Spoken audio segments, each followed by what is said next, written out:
전남 영암에서 시작된 구제역이 다른 지역으로 확산되고 있습니다. 심지어 백신 접종을 마친 농가에서도 추가 확진이 나오면서 방역에 비상이 걸렸습니다. 여수시가 공공주도 해상풍력 단지 개발에 나섰습니다. 원활한 사업 추진을 위해 주민 수용이 관건으로 꼽히고 있습니다. 광주와 전남의 2월 무역 수지 흑자폭이 전년 대비 41% 급감한 것으로 나타났습니다. 원인으로는 수출 감소가 꼽히고 있습니다. 해상풍력특별법 등 에너지 이법이 국회 문턱을 넘었습니다. 지역 먹거리 산업의 향후 전망을 김원희 국회의원을 통해 짚어봤습니다.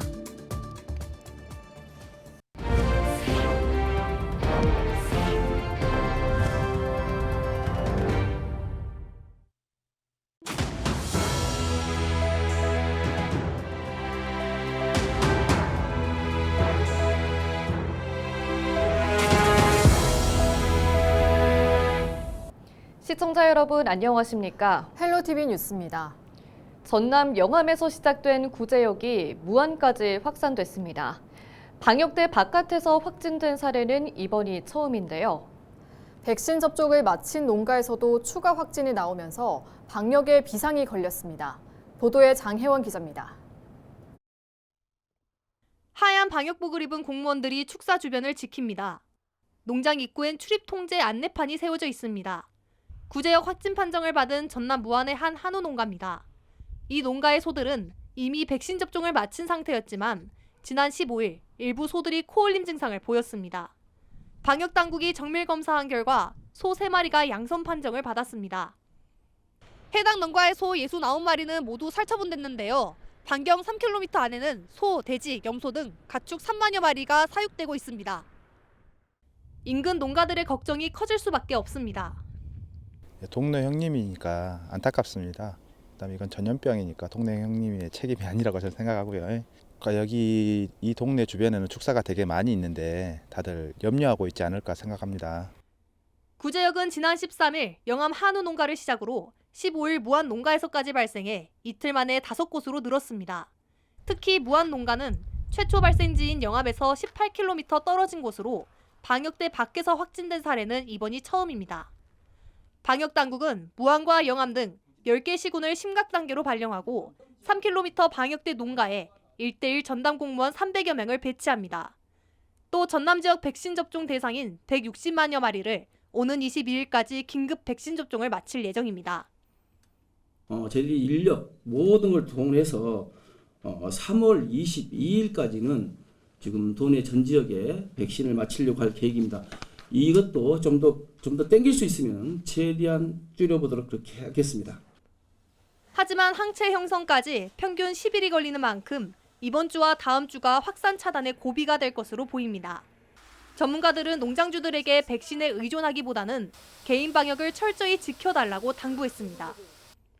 이제 특히 소농장은 사실 방역하기가 굉장히 좀 어려운 상황이거든요. 그런데 이번 기회를 이제 생각으로 적어도 뭐 장화를 갈아 신는다든지 외부 소독을 조금이라도 한다든지 하는 노력을 좀 기울이시면 이 질병 이외에 다른 질병을 막는데도 효과적일 거라고 생각되고요. 구제역 확산 우려가 커지면서 방역 당국과 농가들이 바짝 긴장하고 있습니다. 헬로티비 뉴스 장혜원입니다. 전남에서 구제역이 발생하면서 3월 개막이 예정된 봄축제가 연기됐습니다. 영암군은 구제역이 지역에서 처음 발생한 만큼 당초 3월 29일에서 다음 달 6일까지 예정된 왕인 문화축제를 올해는 5월 3일부터 6일까지로 한 달 정도 연기를 결정했다고 밝혔습니다. 신안군도 오는 21일부터 다음 달 13일 사이에 개막이 예정된 수선화 축제를 다음 달 4일에서 13일로 변경하기로 했습니다. 반면 해남 달마고도 힐링축제와 강진 전라병영성, 여수 진달래, 진도 신비의 바닷길, 완도 청산도 축제는 계획대로 진행될 예정입니다. 광주와 전남의 2월 무역수지 흑자폭이 수출 감소의 영향으로 41%가량 급감한 것으로 나타났습니다. 광주 본부세관이 발표한 2월 수출입 동향을 살펴보면 광주와 전남의 수출과 수출액은 각각 45억 2,800만 달러와 36억 4,500만 달러를 기록했습니다. 무역 수지는 흑자액이 8억 8,400만 달러 규모로 1년 전 같은 기간 14억 9,700만 달러보다 41% 줄었습니다. 광주와 전남은 올해 들어 2월까지 수출과 수입이 1년 전 같은 기간보다 각각 19%와 5% 감소했습니다. 여수시가 공공주도 방식으로 해상풍력 개발을 추진하고 있습니다. 이를 통해 온실가스를 감축하고 발전소 운영 이익의 일부를 주민을 위해 쓰겠다는 구상인데요. 위치 선정과 주민 수용 등이 과제로 꼽히는 가운데 여수시의 추진 계획을 송하영 기자가 짚어봤습니다. 지난해 산업통상자원부가 주관하는 해상풍력 단지 개발에 선정된 여수시. 국비 21억여 원 등 사업비 80억 원을 투입해 신규 해상풍력 단지를 개발하기로 했습니다.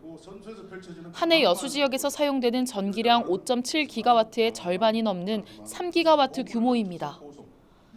이번 사업은 민간 사업자가 개별적으로 추진했던 기존 해상풍력 사업과 달리 정부가 주도한다는 점에 차이가 있습니다. 지난달 해상풍력 보급 촉진 및 산업 육성에 관한 특별법이 국회를 통과하면서 그동안 민간 사업자가 추진하던 해상풍력 개발 방식이 정부 주도로 바뀐 겁니다. 정부가 직접 입지를 발굴해 사업자를 선정하는 방식으로 이 과정에서 어업인 등 주요 이해관계자들의 의견이 민관협의회를 통해 반영됩니다. 일단은 저희들이 전체를 여수 앞바다 전체를 검토를 할 겁니다. 하고 그다음에 거문도가 백도 아래쪽, 남동 아래쪽에 있는 이쪽 부분이 신규 지역이 되겠습니다. 육지보다 풍속이 빠르고 균일한 바람을 확보할 수 있다는 점에 강점을 가진 해상풍력 발전. 이를 통해 온실가스를 줄이고 운영 이익으로 주민연금과 수산발전기금을 마련할 수 있습니다. 하지만 생태계와 어업에 영향을 주는 만큼 수산업과의 공존이 주요 과제로 꼽힙니다.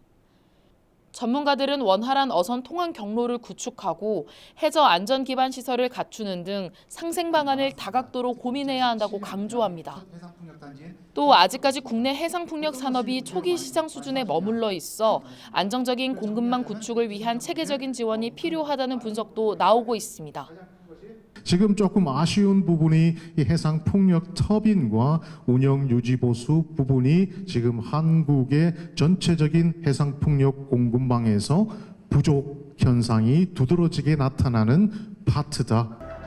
여수시는 올 하반기부터 주민들과 수협 단체를 대상으로 해상풍력 개발 사업의 공감대를 형성하고 내년 상반기 해상풍력 단지의 위치를 발굴할 계획입니다. 이후 사업자를 선정하고 환경성 평가 등을 진행해 오는 2034년부터 발전단지를 운영할 방침입니다. 헬로티비 뉴스 송하영입니다.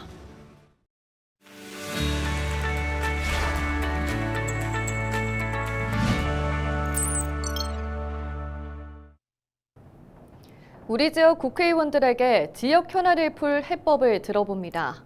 국회는 지금 이세진 기자가 전남 목포시 김원희 의원을 만나고 왔습니다. 형님 안녕하세요. 안녕하세요. 어서 오십시오. 잘 지냈습니까? 아이고.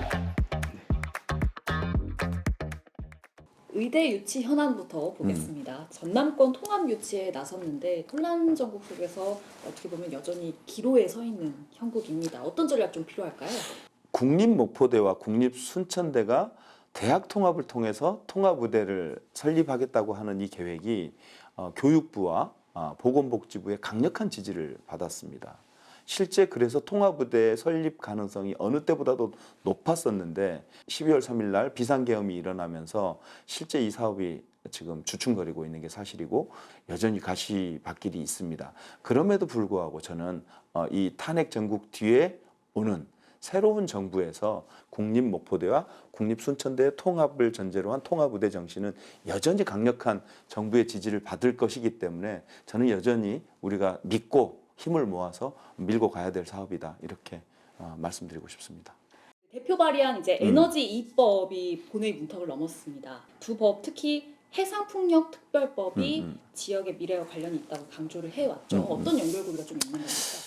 석탄, 석유 등 탄소 시대가 끝나고 재생에너지로 전환하는 에너지 대전환이 일어나는 것과 동시에 이런 첨단 미래 전략 산업으로의 산업 대전환이 동시에 일어나고 있는 시기입니다.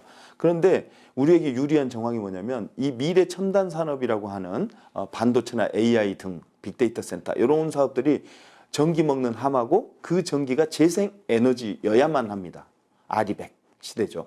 재생에너지가 필요한 첨단 미래 전략 산업들을 유치할 수 있는 구조적인 준비를 우리가 갖추었다 이렇게 말씀드리고 싶고, 그래서 전남 서남권이 재생에너지를 무기로 한 첨단 미래 전략 산업의 유치 가능성이 높아졌다는 측면에서 저는 이 법이 갖고 있는 우리 지역의 어떤 상생 발전, 미래 성장 동력 이런 측면에서는 아주 큰 의미를 갖고 있다 이렇게 보고 있습니다. 목포역 대개조도 이제 지역에 약속한 공약입니다. 현재 좀 어디까지 진행된 상황인가요? 당초 목포역 개조 예산이 490억이었는데 이게 지금 605억으로 조금 증액됐습니다. 그래서 이제 사업이 좀 더 본격화될 것 같고요. 설계 용역이 26년 1월이면 준공이 됩니다. 완공이 됩니다. 즉 설계가 끝납니다. 그러면 26년 6월부터 짓기 시작해서 29년에는 준공을 목표로 하고 있습니다. 그래서 목포역 개조 사업이 이제는 눈에 보이는 단계로 넘어갈 거다. 설계에 우리 지역 주민들의 요구가 반영돼야 되잖아요. 이미 설계가 끝난 다음에 여론 수렴하면 늦으니까 그런 과정들도 요청하고 있습니다. 얼마 전 목포에서 극우단체 집회가 있었습니다. 일각에서는 뭐 민주 성질을 모독하는 행위다 이렇게 보고 있는데 어떻게 혹시 보고 계신지요? 우리 목포 민주화 운동의 성지인 목포역에다 그런 극우 행사를 잡아놔서 저는 사실 시민들이 분노한 시민들하고 좀 마찰이 일어날까 이제 걱정을 많이 했었는데 다행히 한 50여 분 정도 모여서 소규모로 그냥 끝났다고 그래서 지나가던 시민들하고의 마찰은 별도로 없었던 것 같습니다. 근데 이 얘기를 들은 목포 시민들이 이제 화가 나셔가지고 그날 오후 5시에 평화광장에서 우리가 이제 촛불 문화제를 했는데 약 500여 명이 넘게 오신 거예요. 그러니까 즉 우리 목포 시민들의 어떤 성숙한 그런 민주 의식이랄까 이런 것들이 좀 오히려 돋보여지는 그런 계기가 됐던 것 같습니다. 올해 이제 산자위에서 또 집중적으로 좀 살펴볼 현안이 있다면 뭐가 있을까요? 이른바 해상풍력법과 전기기관망법, 이 에너지 입법이 이제 통과가 됐어요. 근데 통과가 되는데 아직 디테일한 측면에서는 그게 대부분 다 시행령으로 넘어가 있거든요. 권한 자체가. 그래서 이 시행령이 어떻게 만들어지는지를 좀 저희가 잘 살펴야 되고요. 그리고 고준위 방패장법이 이제 통과가 돼서 우리 이제 이른바 핵폐기물 이제 폐기장이 만들어지게 될 텐데 그 과정도 주민 참여들이 용이할 수 있도록 물론 법안 내용에 담긴 했습니다만은 지역 주민의 참여와 그 다음에 어떤 정부의 투명한 설명 그리고 그 과정에서의 어떤 사회적 합의를 통한 그 방패장 장소의 어떤 선정 이런 과정까지를 저희들이 잘 살펴봐야 될 것 같고 또 하나는 11차 정기본도 이제 통과가 됐는데 신규 원전 2기가 설립되는 만큼 우리 국민들의 불안감도 여전히 있는 거잖아요. 그런 문제도 저희들이 살펴가야 될 우리 산자위 과제 중에 하나입니다. 향후 의정활동 계획 어디에 좀 초점 두실 계획이신가요? 내란 우두머리 윤석열이 망가뜨려 놓은 대한민국을 어떻게 다시 바로 세울 것이냐. 사실 제 개인의 의정활동보다는 이 대한민국 전국을 좌지우지하는 문제여서 그 문제에 대해서 관심을 크게 갖고 있고 만약에 새로운 대한민국을 건설할 수 있는 기회가 우리에게 주어진다면 우리의 자부심이었던 대한민국을 새로 만들기 위한 그런 대장정에 우리 시민들과 함께 하고 싶습니다.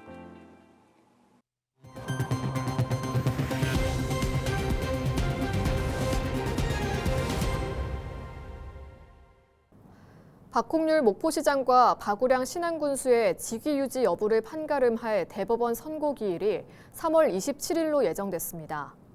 대법원은 각각 공직선거법 위반과 직권남용 권리행사방해 등 혐의로 기소된 박 시장의 부인 A씨와 박 군수에 대한 상고심 선고기일을 오는 27일로 확정해 공지했습니다. 박 전 시장의 부인은 민선 8기 지방선거 당시 김종식 전 목포시장의 당선 무효를 유도하기 위해 공범을 시켜 김 전 시장의 부인에게 금품을 요구하도록 한 혐의로 기소됐고 1심은 무죄, 항소심은 유죄가 선고됐습니다. 박 군수는 기간제 공무원 채용에 관여한 혐의로 기소돼 1심과 항소심 모두 당선 무효형에 해당하는 형량이 선고됐습니다. 이상으로 뉴스를 마칩니다. 시청해주신 여러분 고맙습니다.